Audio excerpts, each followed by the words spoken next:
Now, they will say the argument, Cenk, is you people have been creating a system of graft and taking things from us, rights, privileges, money, and dumping it on people who don't believe the same things and don't want to work as hard. And it is time to fight it out once and for all. And here's our dog in the fight, this guy. Yeah. So, Chris, they're half right. So, and this is a really important distinction.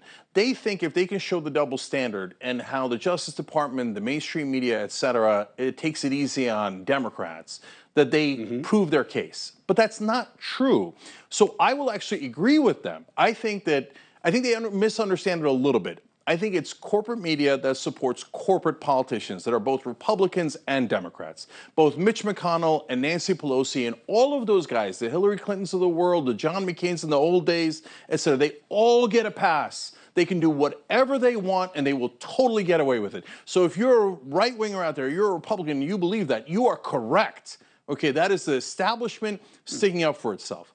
But that doesn't mean that Trump didn't do it. That's why you should be even more angry at him for committing crime after crime in a situation where they're looking to get the outsider, and he keeps handing them gun after gun after gun. You should be livid at him. Well, they're taking the guns. They want to point them in the other direction. I mean, that's what it is. Let's bring in Anthony Scaramucci to weigh in on how his party is going to handle this. Look, this was a perfect opportunity, Anthony, and thank you for joining me. Cenk is here as well, for you guys to pick another horse. But it seems as many or more people in the party, even though you keep having people join the primary, are seeing this as more reason to back Trump, not less. What's your take? Well, listen, there's a ardent group of people that are going to back Trump no matter what. He could get the Georgia indictment and the J6 indictment as well, and they will back him no matter what. They see him as the last great white hope for them.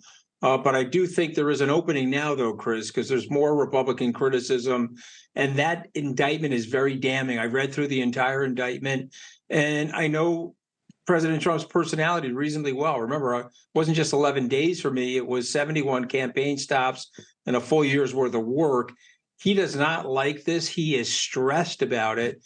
And I am going to say something contrarian on your show. I think he ends up eventually dropping out of the race, and I think he ends up coming up with some type of Spiro Agnew-like plea where he's out, doesn't go to jail, something happens to him, but not too significant.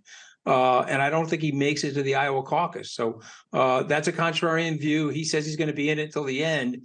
But remember, his children, Ivanka, Jared, et cetera, they're not with him this time. I think that's weighing on him. Sons are with him. Cenk, you think that this is something that makes Trump drop out? Look, I don't know how they could possibly do this deal. I know that Trump would take this deal. That's my guess, which is, first of all, you cannot offer him a deal. Hold on a second. Hold on. Let's just be very clear about something. Anthony's the Harvard guy, but the DOJ is not offering this guy a deal that if you don't run, we'll drop the charges. That would prove everything he's saying about them. No, I'm not insinuating that. But remember, Spiro Agnew never went to jail. They got him in a very similar situation like this. They pinned him and he resigned. I could see him dropping out of the race, not on a condition for a deal, but just the combination of everything and the stress of the whole thing, you know. And again, he could be pled out to a felony, Chris. Yeah, no, look. I hear you. Go ahead, Cenk. Yeah, there's no way to structure that deal because you've got federal charges and state charges. So, and they're not all working on the same case. So it's almost impossible. But on the federal level, I'll throw out something that's that people don't expect. I think there's some chance Biden pardons him under the right circumstances, right? If he makes a deal, he drops out of the race, et cetera. But Chris, you make a really good point. I wouldn't want anybody offering that deal. So number one, I care about justice. I don't care about partisanship. He definitely broke the law, and it wasn't, you know, just mementos. These were our top secrets. And the part that no one's talking about is why in the world did he take them? Let's keep it real with Trump. The number one thing that motivates him is money, okay? But if somehow you could magically get that deal, Trump maybe takes it because he knows he's in a world of trouble. And this whole idea that he wants the indictment is total nonsense. He's sweating up a storm here. He's a lifelong criminal. He's never had any consequences. This is the first time in his life that he might have consequences. Hey, thank you for watching. please go to newsnationnow.com, newsnationnow.com, and you can find NewsNation on your television provider. And don't forget to click the red subscribe button down below. Then you will get more of NewsNation's fact-driven coverage.